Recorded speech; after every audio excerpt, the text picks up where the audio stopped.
particular. So go ahead and let's start with your intro. Yeah. Thank you, Terry. Hi, everyone. So yes, you'll see me as Nilanjana Dasgupta. My nickname is Buju. It always is confusing, but either way, you can call me Buju or Nilanjana. Both are fine. So I'm a social psychologist, and my interest is in research that allows about social inequality, and I'm really interested in applying that research to help both understand and in the end to um, make the world a better place. So the institute, Terry, that you're asking me about is the Institute of Diversity Sciences, where the goal is to bring together students and faculty, professors, whose work uses science, public health, engineering, social behavioral sciences to create tools or and research to deal with questions related to health equity, related to environmental justice, related to learning inequality, related to other kinds of inequalities, and essentially to apply it to solve those problems. So what I do is to be a matchmaker. The Institute is a matchmaker. We bring people out of their silos and we incentivize mixing. And this book is essentially something like that. And I hope in your businesses, that's what you're also doing, is to somehow incentivize mixing of different kinds of people. Yeah, we're going to definitely talk about that because I think that is at the heart of why SHPCO is a community. Mhm. And so we're going to come back to that. So, Buju, the name, I've always found the name so interesting. And thank you so much for giving me an advance copy of the book. I know it's now available and can be ordered. But the name was fascinating to me, and it took me a while before I really connected the dots. So, explain the name, Change the Wallpaper. What does it mean? Change the Wallpaper is, well, I'll tell you the gist of the book, and then if you're interested, I'll tell you the story of where it comes from. So Change the Wallpaper is basically a science-driven approach to culture change in service of greater equality and justice. And through the book, the readers will learn to recognize how the power of situations helps maintain inequality, maintain the status quo, and how all of us as individuals acting together is absolutely essential to dismantling it piece by piece. So the power of situations is something that situational forces nudges our behavior in small ways that seem very trivial, but over time it grows in one of two directions. It either pulls us apart based on small differences, but that makes us more and more unfamiliar with each other, increases mistrust, and increases polarization, which is the moment we're in. That's that's you just nailed it. That's exactly what Exactly. we're facing right now. Or those same situations, if you flip it around, can push us together, increasing familiarity, increase trust, increase inclusion. These forces, these pull and push forces in the situation are all around us. They affect all of us. None of us are exempt from it. Once we can notice them, once we know what they are, we can avoid the negative forces and we can harness the positive ones. And that's what the book tries to do. The first part of the book says, here's the situation. Here's the situation. So I call these situational forces in the background the wallpaper because we don't notice it. We sort of notice it, but yet we don't. It's in that peripheral vision of ours, just like wallpaper is. And before we go to the other question that I have for you, you really hit the nail on the head. Why do you think these same forces right now are causing so much strife and are pulling us apart? What is it about what's happening right now that's causing that to occur? And then I want to shift over to conscious businesses and what we can do to be part of the change. There are sort of four types of wallpaper that I talk about in the book that can be these pull apart forces. And I think all of those are active right now. One kind of force that is particularly powerful is the physical one that is in play. So I'll start with that. So the physical design of the places we live in and we work in can segregate us from each other. So the classic one that is very prevalent now is the one based on social class. The places we live are segregated based on social class. So we interact with others who are like us. If we are working class, we interact with people who are working class based on places we live, based on places we work, based even within the place we work, based on the roles in that environment.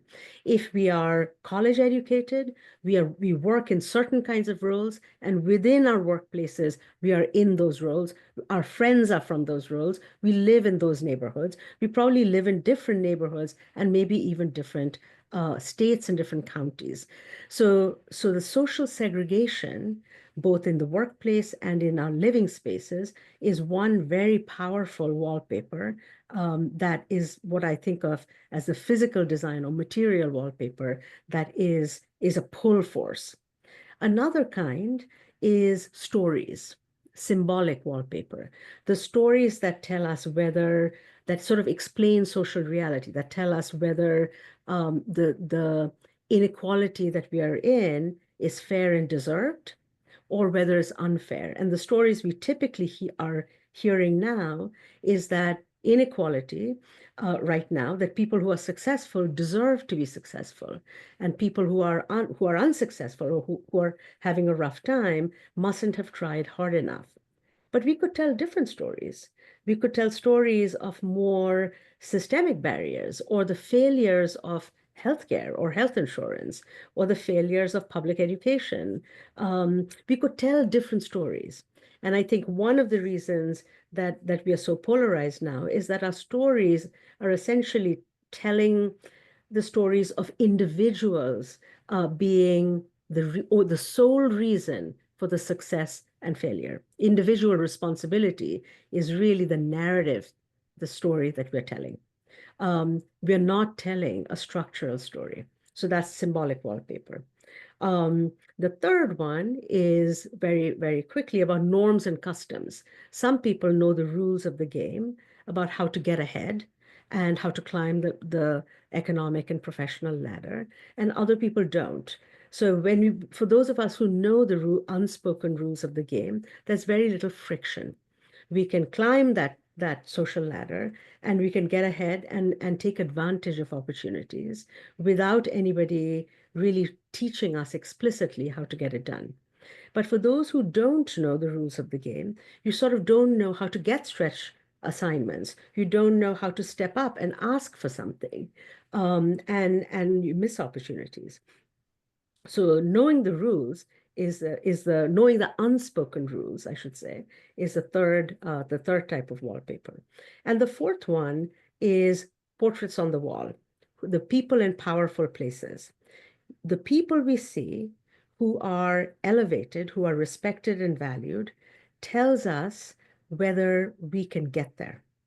If the people we see as the portraits on the wall, the elevated, respected people, are all homogeneous, and if the roles they occupy are also in a very narrow band, it tells us that if we want to be valued in this organization or in this, whatever the place is, then we need to fit that narrow band.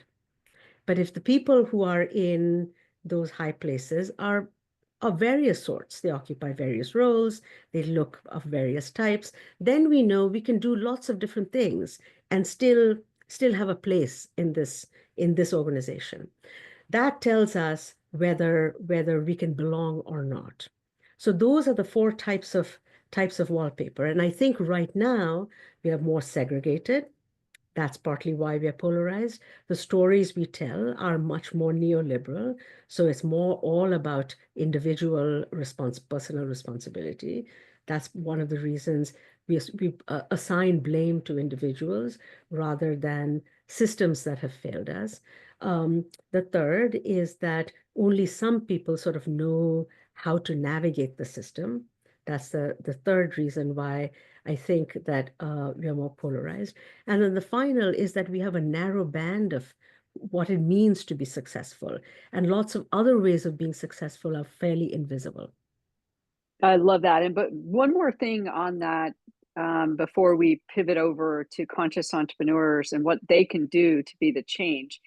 There's a lot of debate happening right now, and companies are choosing sides, which I think is making it worse. We're going to disband our DEI initiatives. We're going to maintain them, but we're going to change the name of them. There's a lot of that occurring right now, and I think when I talk to our members in Shifco and other conscious businesses, they're a little discouraged. And I want to just have you speak to, why this is not a time to be discouraged, that this is, to me, it's a sign that our work is needed more than ever. So can you just speak a little bit to what you see globally, and then we'll pivot over to the action steps of what conscious businesses can do. Yes, we were just talking about it right before we started this session. I think we are in a political moment where people and businesses are just afraid. They don't want to be caught up in some sort of, they don't want to be a lightning rod. And so it's easier to just keep your head down and not get in trouble. And so if that means putting aside your DEI mission and calling it just the I, just the inclusion, let's just do that for now, until the moment passes. But I actually think the lightning rod is about representation. And partly why that's the has been the lightning rod is that there is this perception in some quarters that excellence means somehow diversity, that hiring for diversity is the opposite of excellence. That in order to hire excellent people, you can't hire people who are underrepresented in that company, which is absolutely false. But I would say that that's one argument we can have. But in addition to that, let's not lose the people. Let's not lose the diversity and also the collaboration and equity and inclusion that we need. So, for example, what I've often when I give talks at organizations talk about is it's really important that we pay attention to how people get opportunities once they are in the door. So, for example, how do people get on collaborative teams that are important to that business? How do they get stretch opportunities once they're in? How do they get leadership roles in a team project that really matters? Who gets a FaceTime with an important client? Who gets tapped for those roles?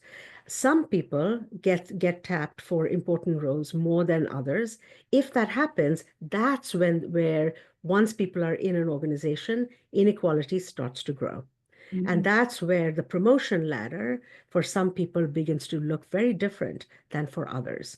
So what I tell organizations, which I just did last fall at this big business meeting, is that track what happens to your employees once they come in the door, and ensure that the opportunities, informal opportunities and formal ones, that your early associates are getting, um, are evenly distributed. And the informal ones are really important. The formal ones people are tracking. It's the informal ones that often they're not tracking. The other one I'll say, and then I'll pass the baton back to you, Terri, is the one about honest critical feedback.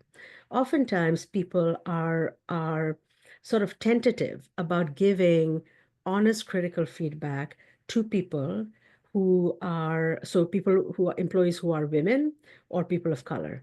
So they give them sort of soft feedback, which really does people disservice. I think it's much better. There's a whole area of research in social psychology on wise feedback, where you tell people that I completely have faith in your ability and in your potential. So I'm going to give you critical feedback, because I want you to just shine. I want you to stretch and shine. So I'm going to give you critical feedback, and then I want you to come back to me, but essentially do a revise and resubmit, and come back to me with essentially the next time around. And by doing that, you are essentially telling the mentee that you have complete faith in their potential, and that the feedback is designed to make them better.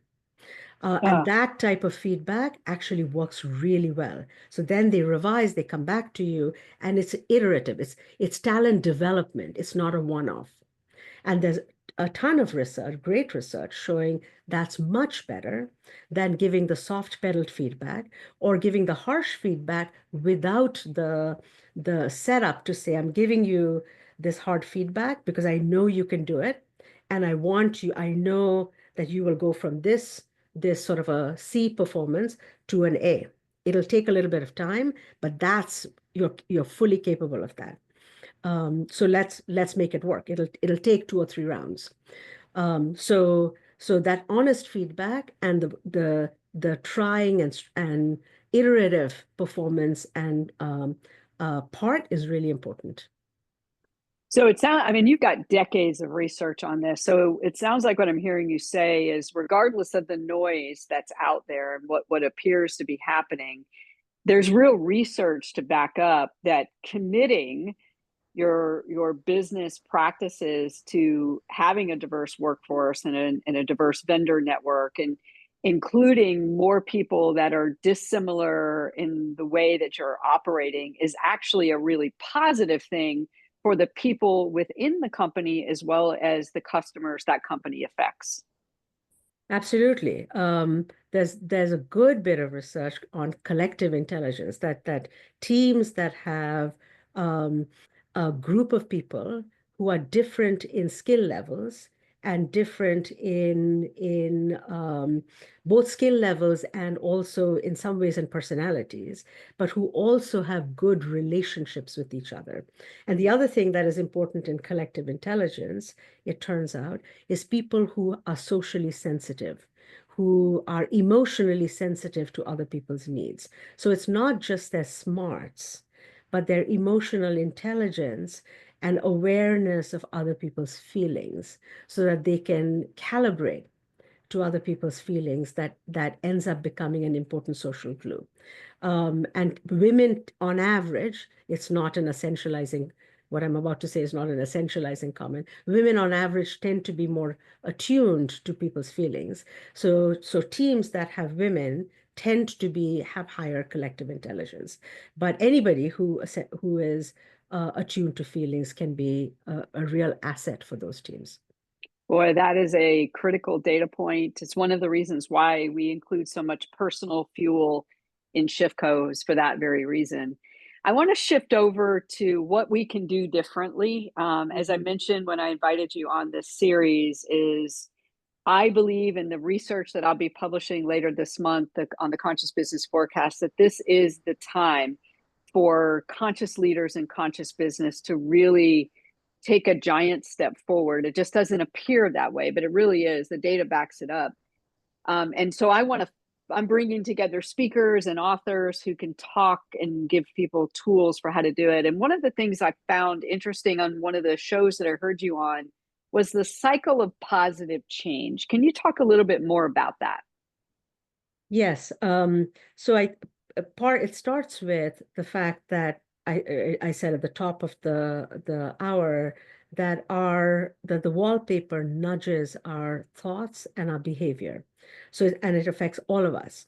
What that means is step one is that for us to notice our own wallpaper and how it affects us, we need to step out of our bubble and mix with other people who are different from us.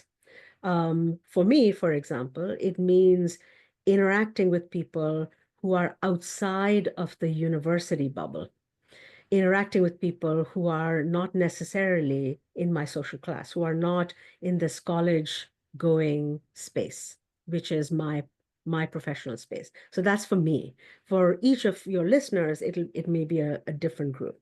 But stepping out of our bubble and mixing with people who are different from us and interacting with them to be more curious, to listen rather than speak, more listening rather than speaking about ourselves, and in a way that is not a one-off, so that we are interacting over time in with the goal that these become acquaintanceships and then relationships, becoming more familiar with each other.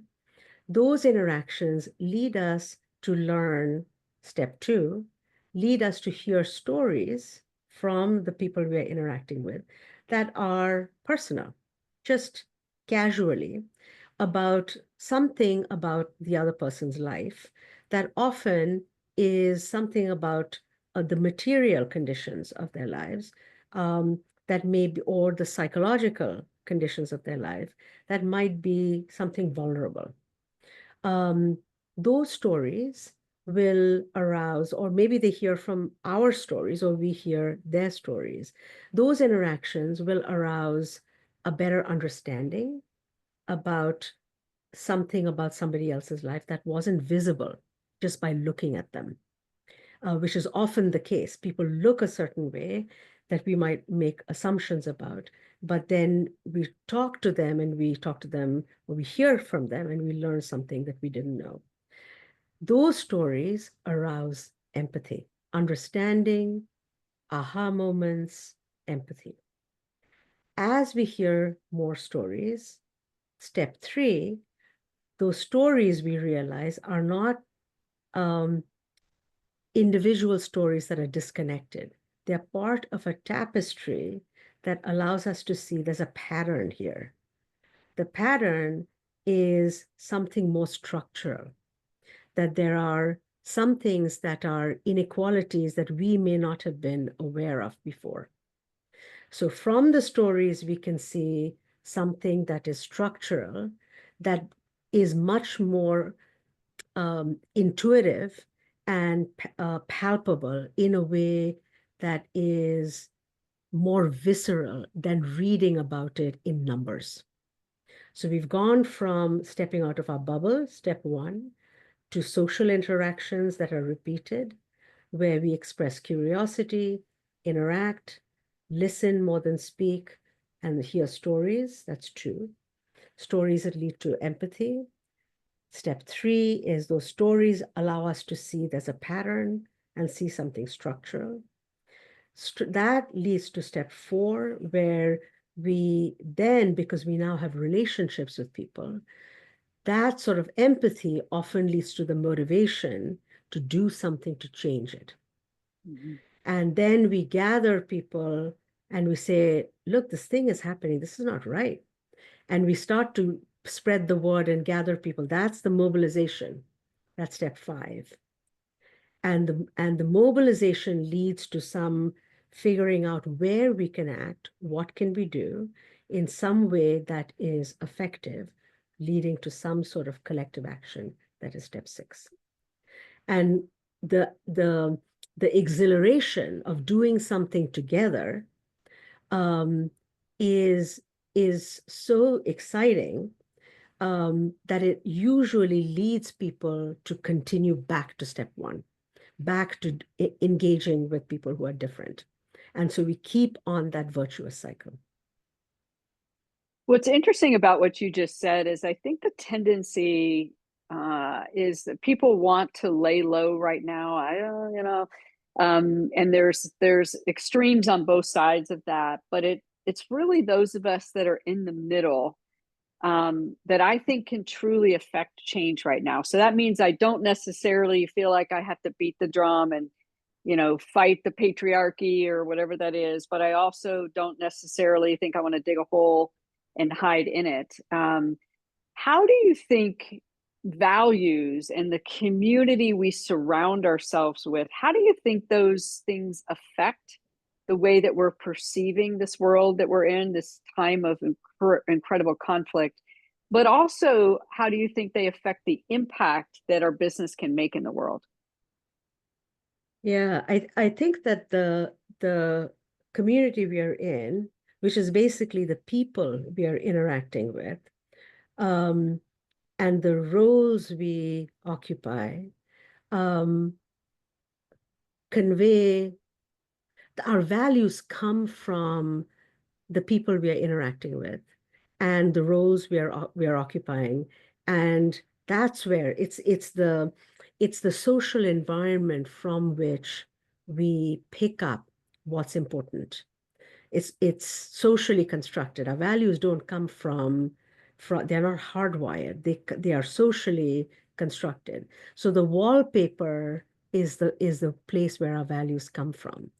So if we mix with a variety of people, especially people who um, share our values, and I would say locally is I found engaging with people in one's community, in where each of us lives and where each of us works, is feels to me the sweet spot where you can feel more energized, where it is not so huge and crushing as the national, let alone the global, and where we have relationships, real relationships, and where we can find people whose values are aligned. We can also explore people whose values we don't know, because I think it is important to spread out a little bit further beyond so not to get to us and them, not to do purity tests, to spread out and explore people we don't know, but also to keep the space in the local sphere. I love that. So local is absolutely, I think, imperative. And then also, I want to springboard off of that. And it kind of ties together one of the other big questions I have, and that is really finding people on similar missions that maybe you're over here and I'm over here, but where are our missions similar and where can we unite on that front? And I want to give an example because I think this is an example of something that's actionable. So, in addition to running Shipco, I have a portfolio of companies, and a component of those companies invests in conscious businesses. And one of my best investments is in a sustainable makeup and skincare line called Your Izzy. And as we were strategizing last year about what would cause more change, what would cause people to recognize that sustainable personal care and zero waste personal care products are a real thing, we decided to collaborate with other personal care companies and create gift boxes. And so we did a holiday gift box. There'll be a Valentine's, a Mother's Day. And these are technically companies that are competitive.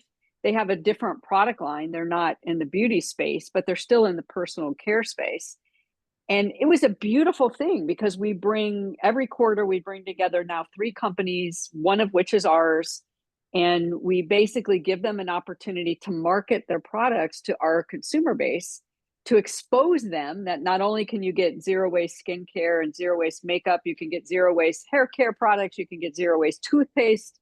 And so that idea of bringing together people on a similar mission to collaborate, is there any research that backs up why that would be a good thing to do in these times that we're in right now?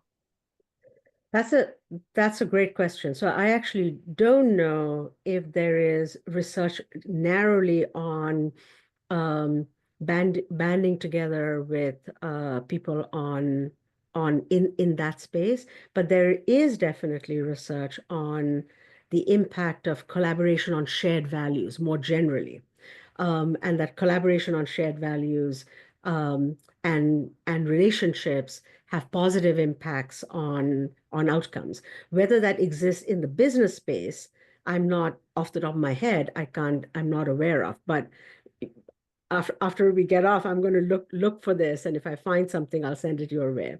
I want to expand that and say I was thinking about this, and I was thinking that I think the banding together with other businesses who share your values can be both in terms of what the product is. So in this case, the way in which this particularly the product is created. So in terms of zero waste. That's one. But it could also be, who owns the business. That could be the value. The type of people who own the business. It could also be how the profits are shared. That value on that. It could be who are the customers who are served. Maybe the business is trying to serve customers who typically are not served.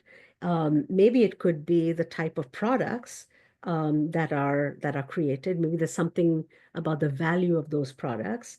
Um, it could also be about something in addition to the zero waste, something else about the business process that is about the value of that.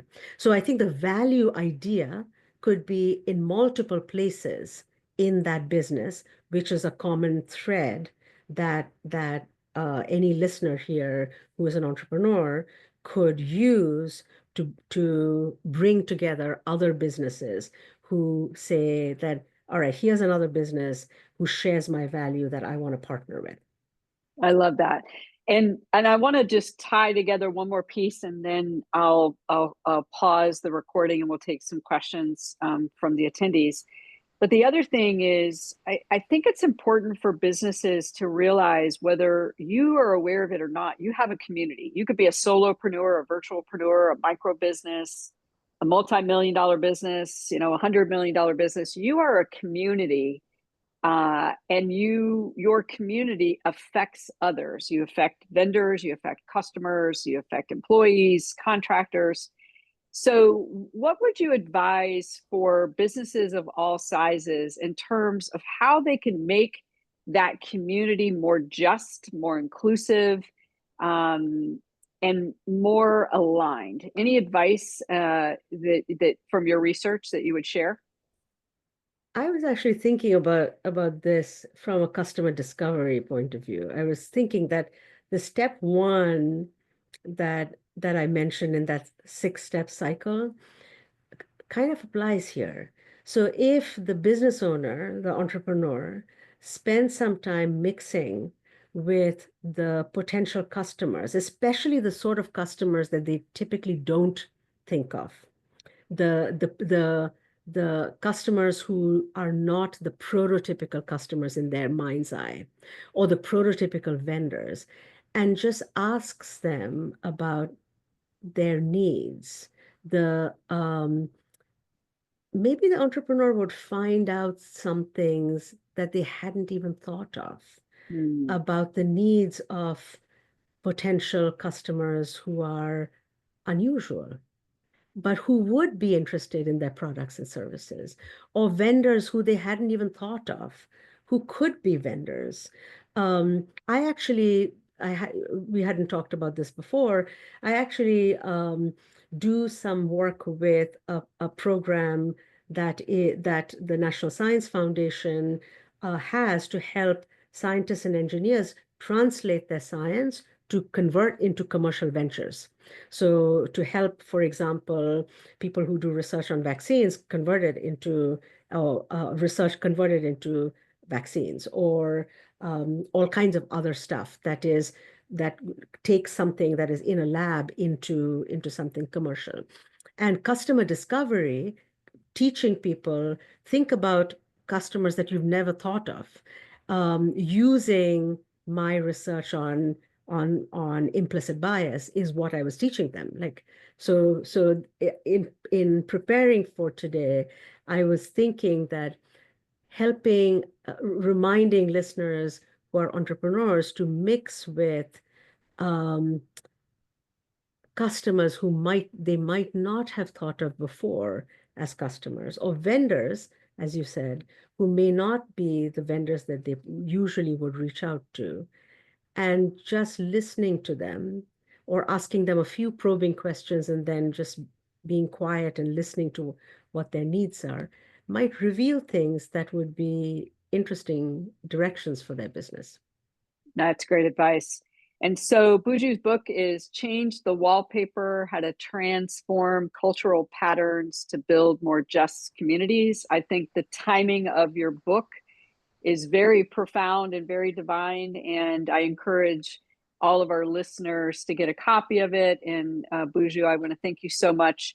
I'm going to go ahead and stop the recording, and then we'll see if there are